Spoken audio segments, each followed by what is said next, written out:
Hi, and welcome back. I'm Moshe Gersht, and together we're journeying through the depth and beauty of the Jewish calendar, inspired by teachings from the Zohar, the wisdom of Kabbalah, and Hasidus.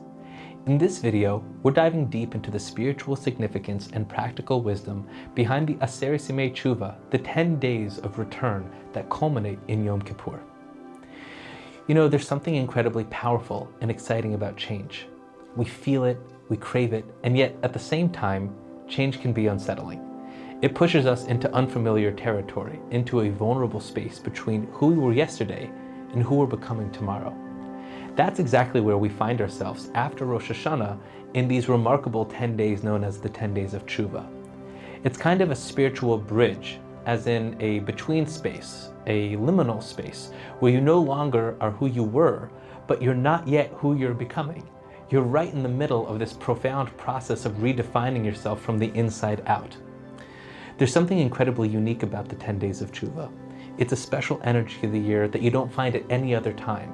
In fact, Yeshaya, the prophet Isaiah, captures this beautifully when he says, "Seek God when he is close, call out to him when he is near." What's this teaching telling us? He's saying that there's a certain window in time when spiritual clarity and guidance is especially accessible. These 10 days right now represent that moment. This is when, according to ancient wisdom, it's the easiest to reconnect to your highest self. There's an opening, there's a portal to that deep truth, to that clarity that you've been yearning for. And here's something remarkable about these days, something few people realize. Each of these days reflects and shapes the consciousness of every corresponding day for the entire coming year. Meaning, how you think, feel, and act on a Monday during these 10 days energetically sets the tone for every Monday throughout the rest of your year. The Tuesday shapes your Tuesdays, and so on. This makes each of these days incredibly powerful. It's like you're planting seeds of consciousness, intention, and clarity that will blossom throughout the rest of the year ahead. Let's go deeper into what the word tshuva means. These are 10 days of return, tshuva, often translated as repentance. That's not really what it means. The word tshuva comes from the word lashuv, which means to return. But it's not about returning from a place of guilt or shame. It's returning to that true self, your highest self that we discussed in Rosh Hashanah, your inner wisdom and potential that's always been with you. These 10 days, the days between Rosh Hashanah and Yom Kippur, aren't about judging yourself or thinking about punishment. They're a deeply inspiring opportunity to refine your inner compass, to reconnect with who you truly are, and to reconstruct your sense of identity. It's not about looking backward with regret, but about looking back at the way that we've been living and asking ourselves, is this really who I want to be? Is there a higher, deeper, more aligned way of living that I want to tune into as I go forward? We've been discussing a process that started on Rosh Hashanah called Nesira.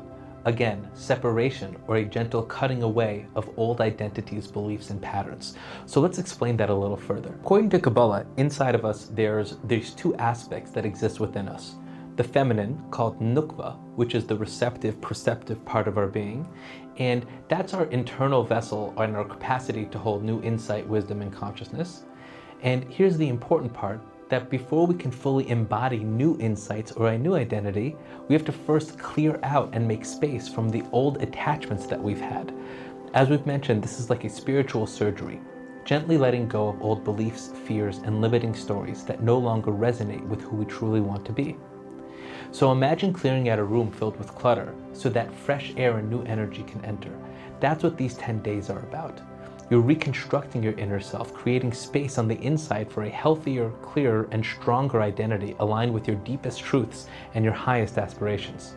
Practically, what does tshuva really look like in your daily life? It's important to realize that tshuva is not so much about guilt and regret. The Rambam, when discussing the process of return, the process of tshuva, he uses a language of nechama, which means to have a new way of looking at oneself. It's changing one's perspective. It's about changing thought. So this is all about letting go of those small stories that we've been telling ourselves, the stories about our inadequacies, and returning to our essential goodness, and looking back only to see, where did I go off so that I can come back on to my own path? During these days, I encourage you to spend some time in reflection, or simply in meditation. Finding time to get alone, be with yourself, it's an ideal way of tapping back into your true nature. The silent self before all the preconceived notions and opinions that clutter our mind on the day-to-day. And man, is our mind cluttered on the day-to-day.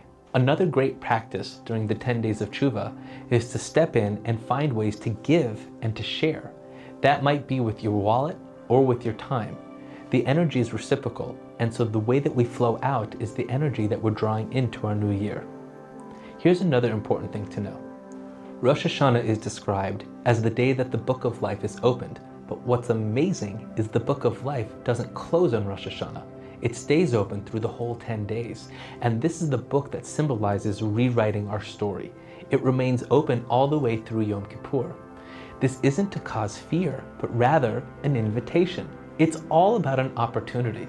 Life is asking you, are you truly living aligned with what makes you feel alive? Do you feel deeply fulfilled? Are you connected to your higher truth, to what genuinely brings you joy and meaning? Each of these 10 days is a structured opportunity for you to redefine yourself internally, continue refining your perspective, choosing consciously how you wish to live. These are the first 10 days of the year. The first 10 days begin your awareness of change, your openness to possibility. The Shabbos in the middle, called Shabbos Shuvah, offers a quiet, reflective moment of remembering your spiritual essence and reconnecting inwardly. And then finally, when you reach the top at Yom Kippur, a moment when you spiritually turn fully around to face yourself and the divine, your higher truth, and head on, you see clarity and authenticity. Energetically, everything that's happening in these first 10 days is like the seed process of a whole year that's going to be born. I can't stress enough the power of living with joy during these 10 days. The same way that water reflects the face of somebody that looks inside, the same way that when you look into a mirror and you can see yourself on the other side of it, the energy that you bring to these days is going to reflect in everything else that happens to you for the rest of this year. And don't see this as pressure. It's not about the pressure of these days are so big, so now I have to become a perfectionist. It's more like, wow, what an opportunity. If I can just tune in a little bit more during this week and a half, this will deeply transform and impact the rest of my year. As you move through this powerful period of tshuva, know that you're not just trying to become a better version of yourself. Really, you're reconnecting to the very essence of who you've always been, a beautiful, powerful, clear, and aligned human being. Tshuva is your return ticket home to yourself and to your potential, to the part of you that knows that life is meaningful, purposeful, and good. Take this time to consciously reconstruct your inner world. Let go of what no longer serves you. You deserve it. Allow yourself to trust the truer part of yourself to emerge. Because life isn't about trying to fix or change something broken. It's so much more about awakening to the truth of who you are, and the truth of what life is. Enjoy the process, trust the process, and welcome home. Welcome back to yourself. Shana Tova.